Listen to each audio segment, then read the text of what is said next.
Hello, I'm Archie Luxury and welcome to the program. Have I got a treat for you today?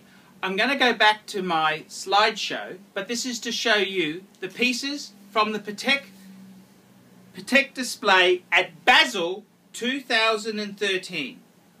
And Patek has had a lovely range of pieces.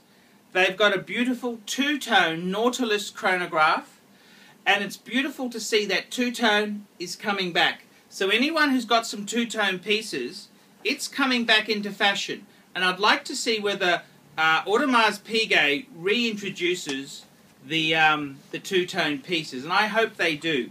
The other great piece is the 5227. That's a 39mm Calatrava, so it's bigger than Archie's 5107, and it's got a hinged back with a display, with a sapphire. This is a great concept, and I think it's just a magnificent piece to see.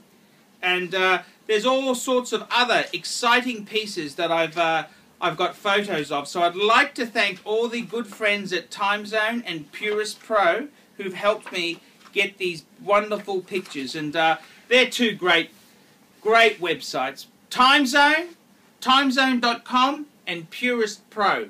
Two great websites, even if they can't stand me. But yes, there's been some fantastic developments, and I'm really proud that two-tone has come back in Patek Philippe. Please enjoy this show. And let's have a look at Basel here. So this is the Basel display for 2013 at Basel World, which is the yearly watch display in Switzerland, and it's a huge event. It's a huge event, and here's this gorgeous new Patek 5227. It's 39mm Calatrava. It makes Archie's 5107 look like a well, this is just the new, bigger, brasher, you know, it's the fashion, and even Patek isn't immune from the commercial world. But look at this here, look at this beautiful Nautilus chronograph, and in two-tone. Two-tone makes its appearance again, and I gotta say, with that with that blue dial, this piece is a real stunner, and I'd love to have one of these on my wrist, but they're not a cheap piece, that's for sure. It's very nice to see the introduction of two-tone again, but I gotta say, you know, it's amazing to see some of the products come out of Patek. And these are all expensive critters. I mean, there are people in the world who are so rich who just buy this sort of stuff, you know, like it's nothing. But they've had some fantastic releases, beautiful pieces, and it's certainly something to lust over. And sometimes it's better to have lost love than to have never loved before. So unless you really appreciate what these Pateks are, they don't really mean much to the average person. Look at this chronograph. I mean, that's just amazing. Another annual chronograph, annual calendar chronograph. Some of the world. Oh, just look at these pieces with the diamonds. I mean, these are very beautiful pieces, and I'm sure they would have a huge price tag.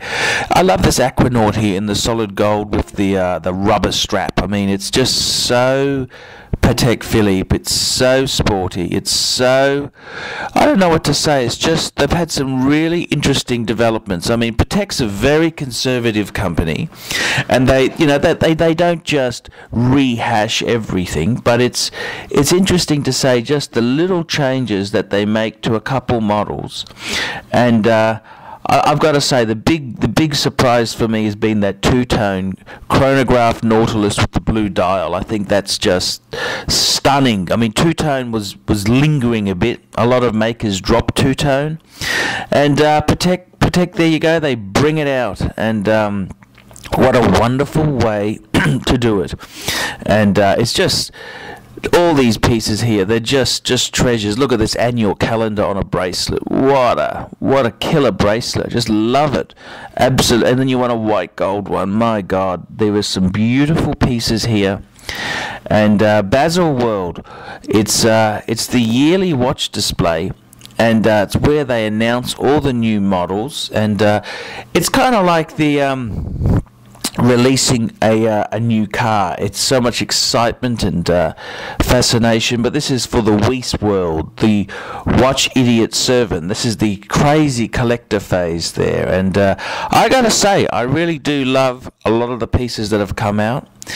Don't know if I could terribly afford many of them. You know, Archie's just very, very lower middle class. These are the price of a decent luxury car. I mean, these are a big purchase, and they're not cheap. There's definitely not cheap. Look at this chronograph, just classic. I think that's a 5170.